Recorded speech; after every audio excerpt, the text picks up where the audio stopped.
Ça part, je pense. Bonsoir, bonsoir. Bonsoir tout le Bonsoir. monde.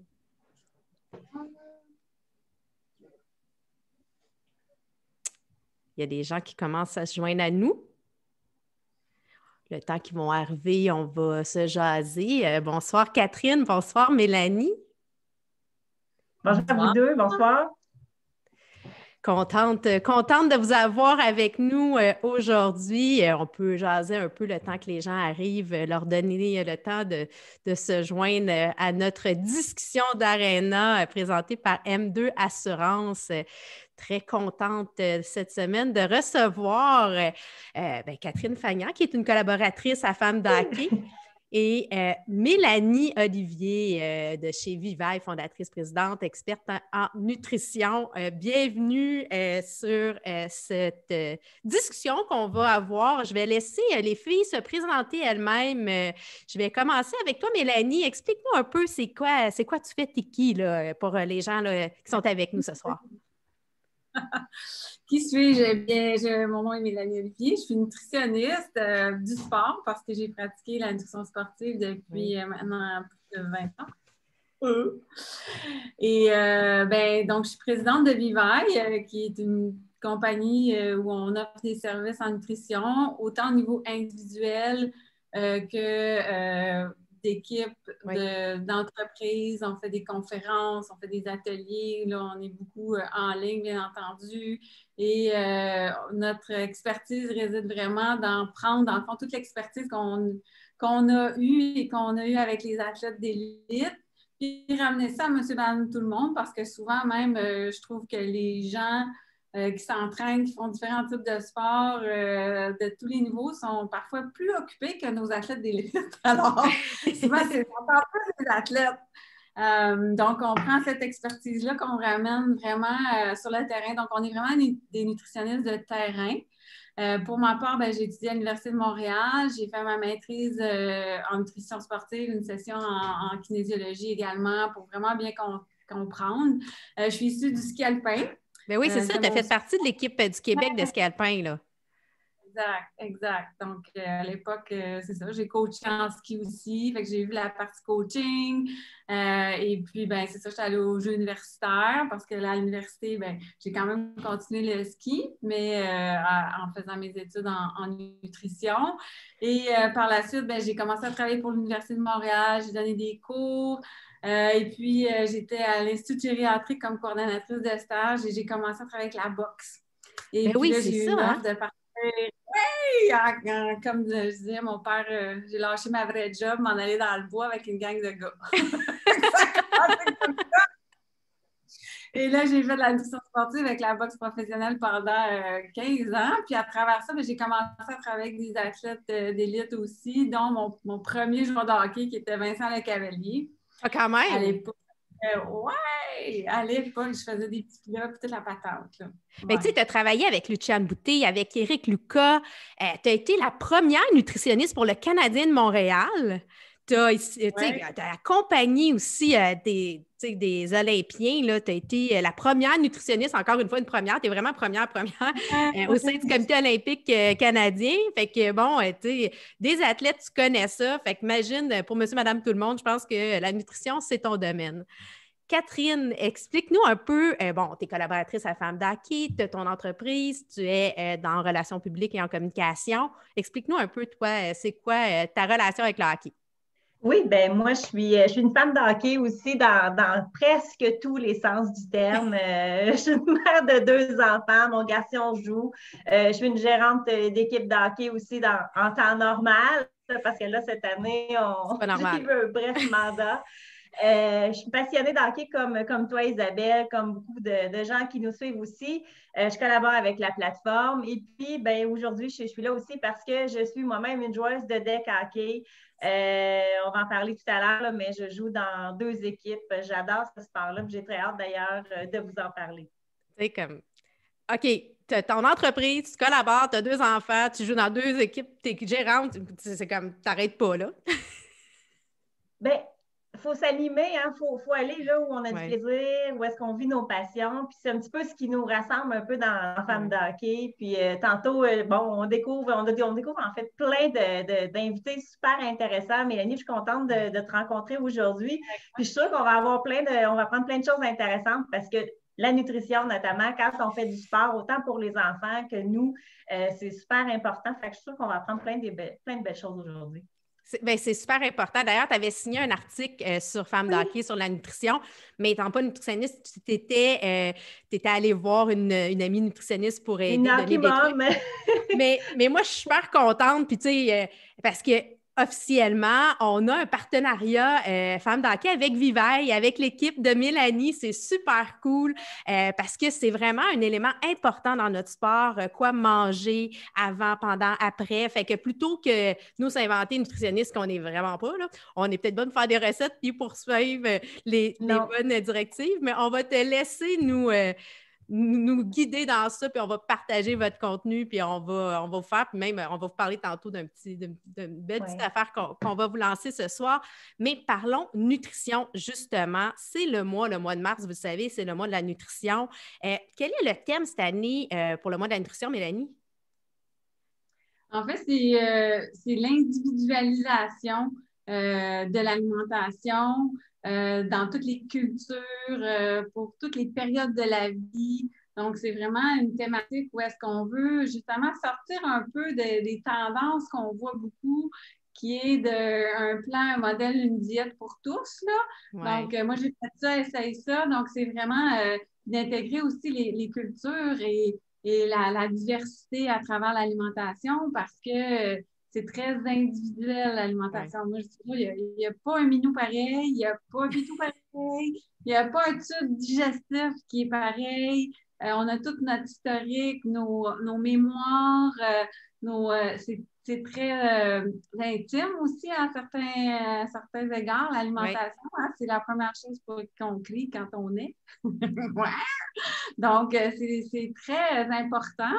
C'est émotif, c'est familial. Donc, il y a vraiment beaucoup d'autres connotations juste que la science. Ça reste une science, mais c'est une science aussi où il y a beaucoup d'autres choses qui se joignent à ça.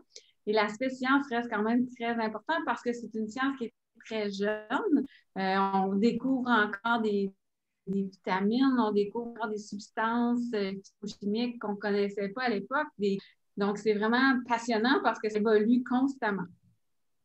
Bien, tu sais, tu parles justement que chaque personne a il y a aussi beaucoup d'intolérance. Il y a énormément, maintenant, le gluten, le lactose, il y a les allergies aussi qu'il faut faire attention.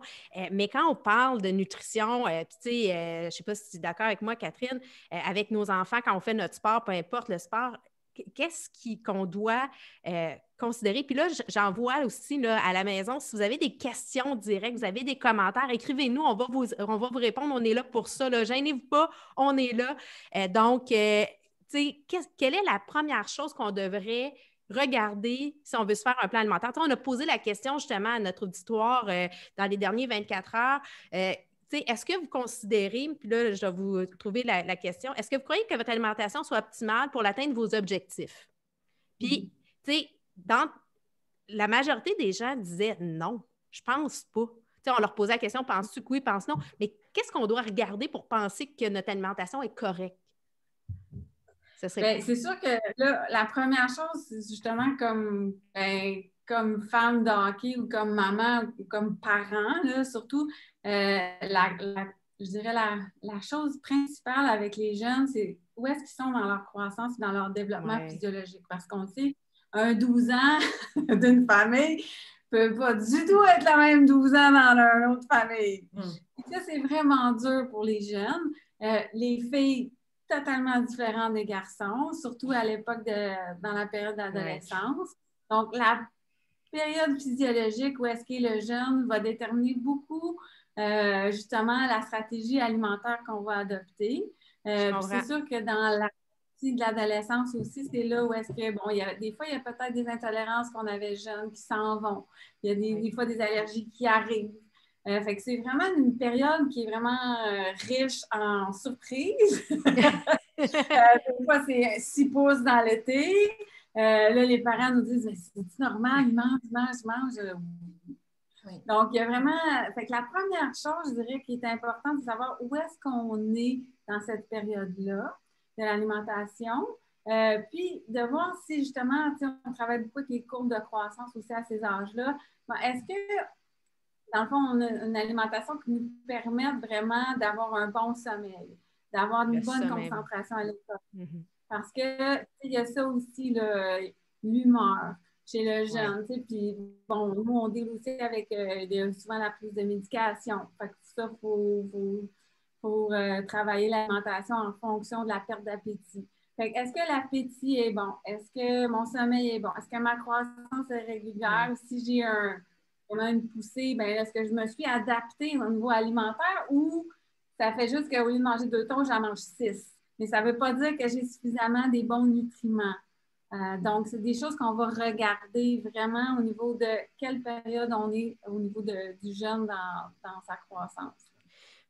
C'est là que c'est encore plus important de parler de personnalisation. Fait que, quand on dit chaque personne est différente, dépendamment de ta courbe de croissance, que toi, comment aussi tu ingères tes aliments, mais il y a quand même des grands principes. Puis, ce qui est le fun à travers notre collaboration ensemble, c'est qu'on va pouvoir partager des trucs, des articles, du contenu que vous, les spécialistes, pouvez nous mettre ensemble. Puis, tu sais, Catherine, je ne sais pas pour toi, quand tu fais ton décaqué, penses-tu qu'il y a une différence entre dans le genre d'alimentation? Je sais que moi, mettons, avec Félix, quand gardien de but, souvent, une partie d'une journée de game, là, quand on savait, on allait chercher beaucoup d'antioxydants, beaucoup de bleuets, beaucoup de fruits pour nourrir son cerveau aussi, parce que quand tu es gardien de but, tu n'as pas le droit d'avoir un déficit d'attention, on s'entend, sinon ça peut être un but. On le sait, on a vu ce que ça a pu passer avec Price dernièrement. Mais, tu sais, comme, est-ce qu'il y a, tu penses qu'il y aurait une différence entre quand tu fais un sport comme le décaqué, qui est beaucoup de courses, beaucoup de cardio, versus le patin aussi, qui est du cardio, mais ce n'est pas le même mouvement?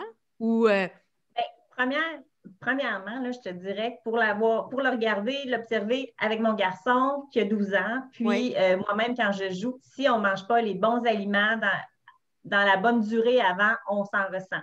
Si on mange trop près, on a envie, ça veut sortir, on n'est pas bien. Si on ne mange pas assez de... Puis là, Mélanie serait mieux placée que moi pour dire quoi, là, mais moi, j'ai compris qu'est-ce qui était bon pour moi, puis quelle durée aussi on doit manger. Sinon, on manque de gaz, on manque d'énergie. Ça, on le voit tout de suite. Moi, je suis capable de le voir. Mon fils qui sort, puis après une pratique, des fois, une pratique de patin, j'ai manqué d'énergie parce que, bon, il n'a pas assez mangé, j'ai plus de jambes. Mais là, on s'organise pour pas qu'ils le disent 2-3 fois. Là, fait que c'est des collations.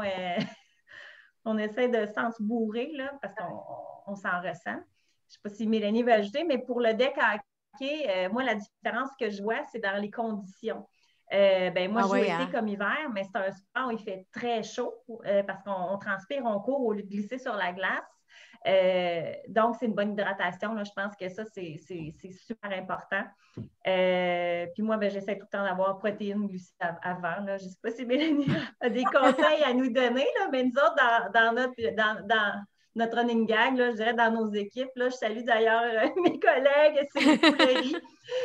En tournoi, on mange du poulet-riz, puis c'est vraiment quelque chose, c'est une formule éprouvée. On ne se tanne pas, ça nous donne des résultats, puis on a notre énergie, notre fond que ça prend pour jouer des tournois. Et beaucoup de légumes, j'imagine aussi, là. Ça prend des glucides, des bons légumes. Ben oui, en fait, il y a plusieurs choses importantes là, qu'on regarde, puis justement, si les gens ont des questions, fait outre savoir où est-ce qu'on est, qu'est-ce qu'on dit, c'est beaucoup dans les délais. Donc, combien de temps j'ai avant mon entraînement, ma pratique, ma game? Qu'est-ce que je suis en mesure de me préparer? Qu'est-ce que j'aime puis je digère bien? Je dis toujours aux jeunes, quand on a un cours en ligne qui est vraiment pour les hockeyeurs, hockeyeuses, puis je dis, pense à ton estomac comme un entonnoir. Plus tu as de temps, plus tu peux mettre des aliments, puis tu vas être capable de tout digérer. Moins tu as de temps, plus il faut que ça passe vite et que ce soit absorbé. Fait que souvent, c'est des images comme ça qu'on va utiliser. Fait que c'est sûr que c'est le délai, l'environnement. Quand tu parles de l'environnement, c'est sûr, il y a des arénas où il fait très chaud, puis c'est sûr qu'un gardien de but avec tout l'équipement, Des fois, ils vont suer beaucoup. Fait qu'il y a vraiment le délai, la durée, l'intensité de la pratique, de la game, le temps de jeu, parce que c'est pas tout le monde qui joue tout le temps non plus. Fait que ça, on doit s'adapter. Moi, j'ai eu des joueurs qui ont benché longtemps puis ils trouvaient ça dur. Ça arrive, ça fait partie du sport. Ça fait partie du sport, mais c'est dur sa dépense énergétique parce que, tu sais, un jeune qui était, tu sais, moi, j'avais des gars quand même de 18 à 25 et plus, puis quand ils sont habitués de dépenser du temps d'énergie 3 soirs semaine, puis là, font l'entraînement un peu après, fait que ça joue sur la dépense énergétique. Fait que c'est toutes des choses qu'on va regarder, la sudation pour justement ajuster l'hydratation, puis combien de temps on a pour récupérer après.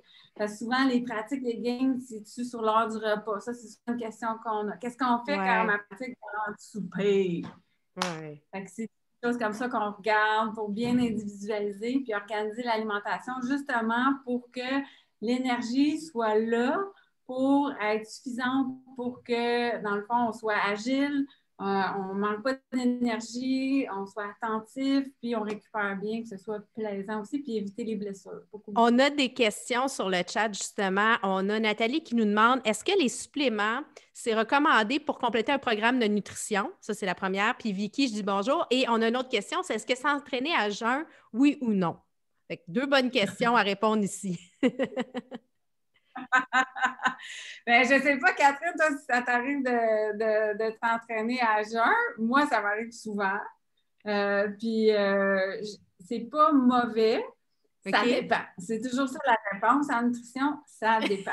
En fait, si l'entraînement, dans le fond, est le matin tôt, parce que des fois, ça arrive, j'en ai des jeunes que c'est le matin tôt. Ben, c'est correct si on a pris, par exemple, une collation la veille, puis on n'a pas beaucoup de temps, on veut que le jeune dorme un peu plus. On peut prendre un petit smoothie, une compote, une barre, faire un glou la veille, quelque chose de tout petit qu'on va prendre dans l'heure avant. Comme je disais, on ne met pas trop de choses dans l'entonnoir, mais dans l'heure avant ou en s'en allant. Moi, j'ai une question, Mélanie. Mon fils, ça arrivait souvent qu'il y avait des pratiques de hockey à 6h15 sur la glace. Fait qu'on le levait le plus tard possible pour lui donner une bonne nuit. Puis souvent, je lui faisais manger une banane avant. Mais c'était vraiment très rapproché, mais j'avais tout le temps peur qu'il manque d'énergie. C'est trop ou c'était correct? Excusez-moi, ça a coupé. Ça a disparu pendant un certain moment. Je suis de retour. Oui. Donc, je ne sais pas si tu as entendu la question de Catherine. Fait que merci. Fait que le jeûne, c'est oui ou non, ça dépend. Pour les suppléments, j'imagine que ça peut être recommandé dans certains cas. Puis, mais la question de Catherine. Oui, ben, je peux la reposer, Mélanie.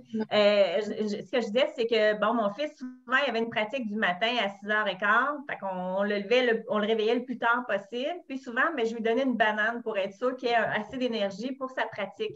Mais est-ce que c'était trop près de l'entraînement ou c'est correct? Non, c'est correct. C'est sûr qu'on veut une banane qui est quand même assez mûre là, pour que ça se digère bien. Mais non, ça, c'est parfait. Fait que dans l'heure avant, on va privilégier les glucides qui sont facilement digérés. Moi, je dis toujours, c'est le temps de manger mou. Parce qu'on veut que ça passe bien dans l'entonnoir. Donc, on mange mou, on mange des choses qui se digèrent bien, qui s'absorbent bien dans l'heure avant. Plus on a de temps, plus on ajoute. Donc, c'est parfait. T'aurais-tu une suggestion de collation pour varier quand on veut un petit quelque chose, mais qu'on est vraiment très, très près de l'heure de l'entraînement? Bien, c'est sûr qu'on peut se faire des boules d'énergie maison, on peut se faire un gruau la veille, on peut se faire, si les produits laitiers passent bien, un smoothie, il n'y a pas de problème avec ça. Une banane, des fois, on va faire même un petit rouleau dans un tortilla, là, banane, beurre d'arachide pour ceux qui gèrent bien.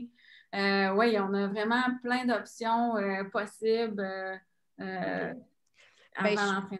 Je suis contente que tu dises ça parce qu'on va proposer justement cette semaine, suivez-nous là, sur nos médias sociaux. On a Catherine qui travaille, l'autre Catherine, parce qu'on a 2 Catherine à Femme d'Hockey, qui avait sa pâtisserie aussi, puis qui va nous proposer une belle recette de boules d'énergie avec des produits d'érable parce que aussi, Mélanie, on le sait que, bon, c'est le temps des sucres présentement, on en parle, puis on a découvert tous les bienfaits de l'eau d'érable, des produits d'érable. Fait que, veux-tu nous parler un petit peu du côté positif d'utiliser comme glucides, comme ceux que les produits d'érable?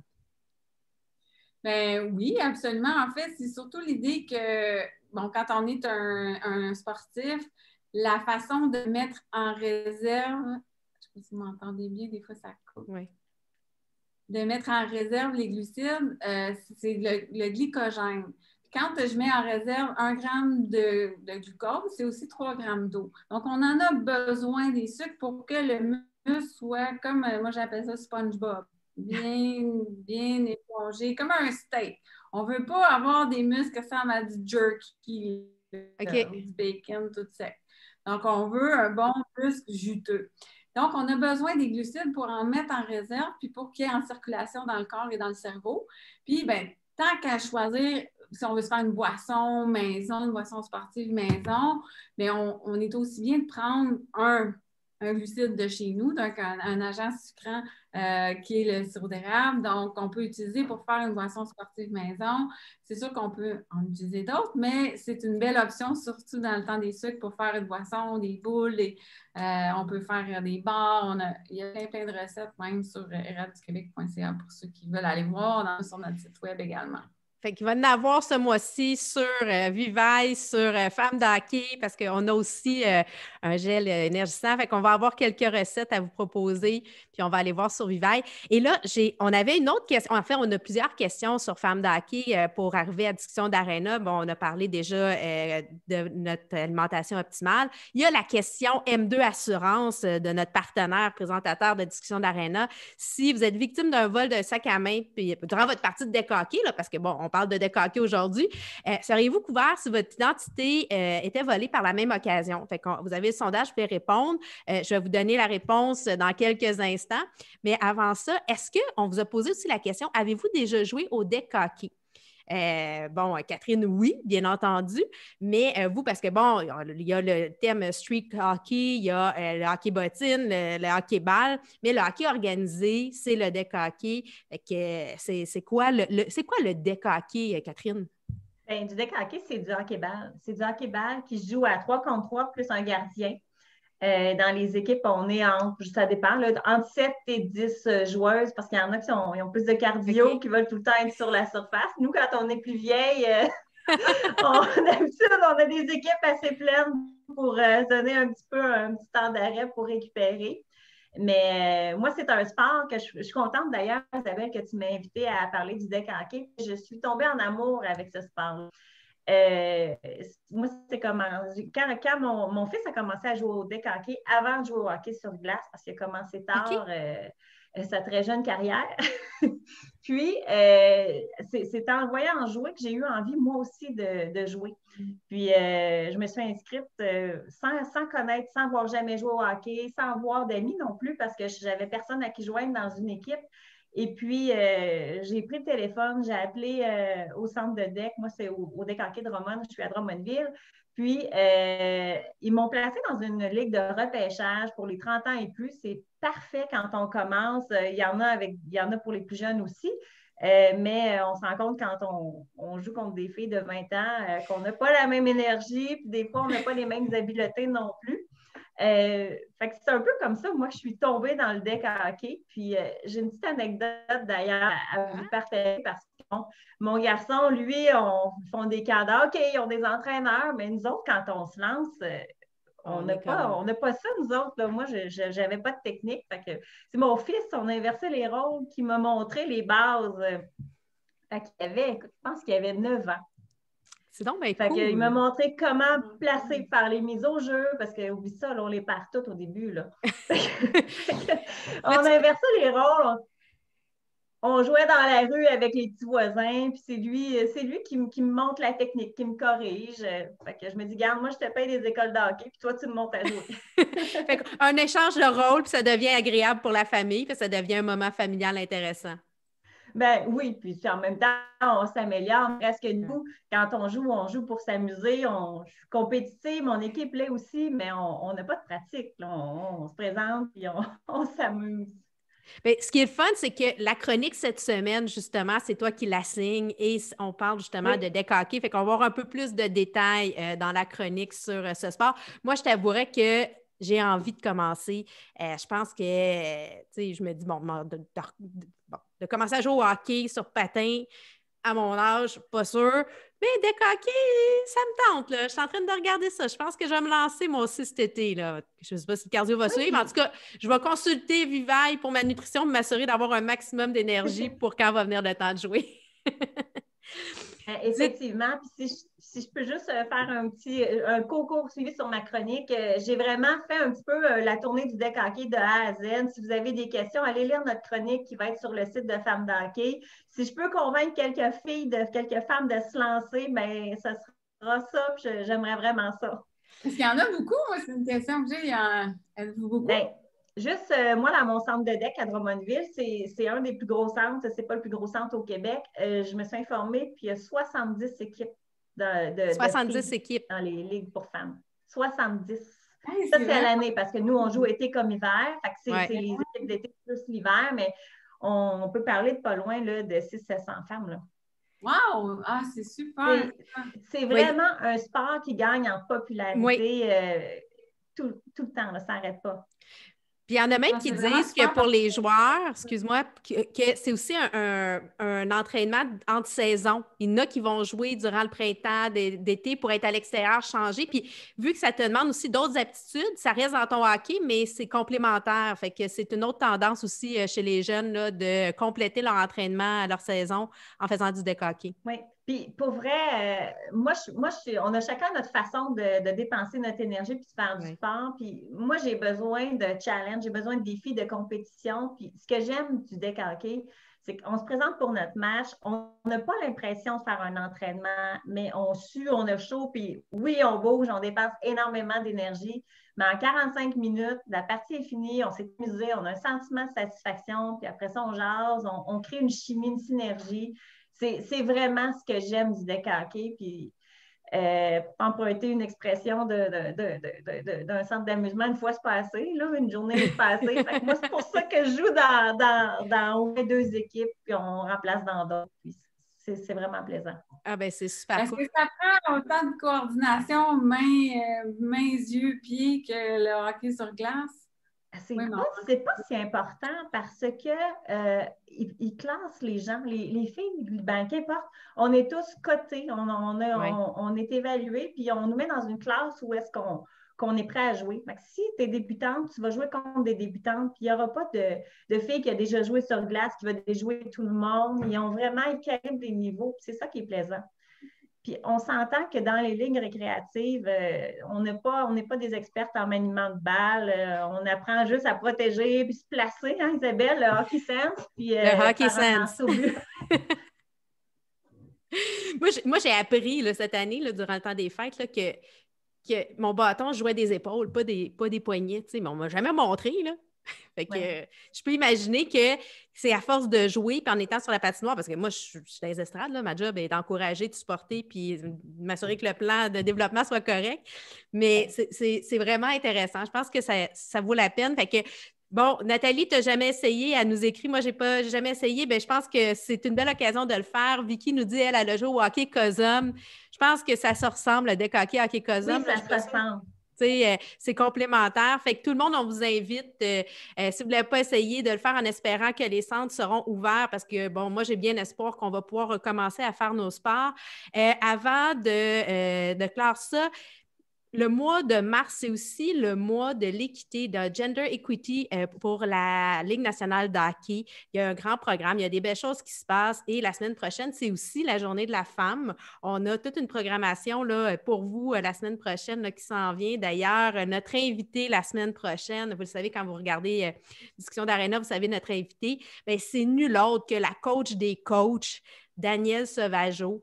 Donc, ça va être toute une rencontre, ça. Elle est extraordinaire. Vous allez voir, moi, en tout cas, j'ai bien hâte de vous présenter ça, mais on a d'autres surprises aussi au courant de la semaine pour vous. Bon, là, on veut se dépêcher un peu parce qu'il y a la partie qui commence, les Canadiens. Les filles, qu'est-ce que vous pensez? À quoi s'attendre ce soir pour la partie des Canadiens? Ils sont dus pour gagner. Ils sont dus pour gagner. Là, on va les encourager fort dans nos salons. Là. Ça serait le fun, une belle victoire là, pour toute l'équipe. Je pense qu'ils le méritent. Je pense qu'on est dû, moi aussi, là, surtout contre les sénateurs. Je pense qu'on a tous les éléments pour pouvoir les battre. Il suffit que tout le monde soit là. Je viens de vous dévoiler la réponse à notre question M2 Assurance. C'est est-ce que vous êtes couvert si, advenant le cas, on vole votre sac à main et on vous vole votre identité? Eh bien, la réponse, vous avez raison. Oui, vous êtes. Donc, si vous avez la protection nécessaire sur votre contrat d'assurance, les frais encourus pour établir votre identité pourrait être couvert. Il faut cependant en parler à votre courtier. Puis c'est sûr qu'on vous invite à changer de courtier si ce n'est pas déjà fait, d'aller avec M2 Assurance, qui pour eux, c'est super important. Les services, on n'est pas des numéros, on n'est pas un numéro de police, on est des gens, puis ils prennent le temps de vous répondre.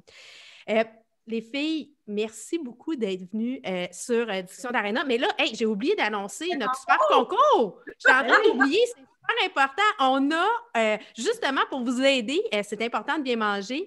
Bien, Mélanie, on lance un concours ensemble sur la page Instagram, pas sur Facebook, seulement que sur Instagram.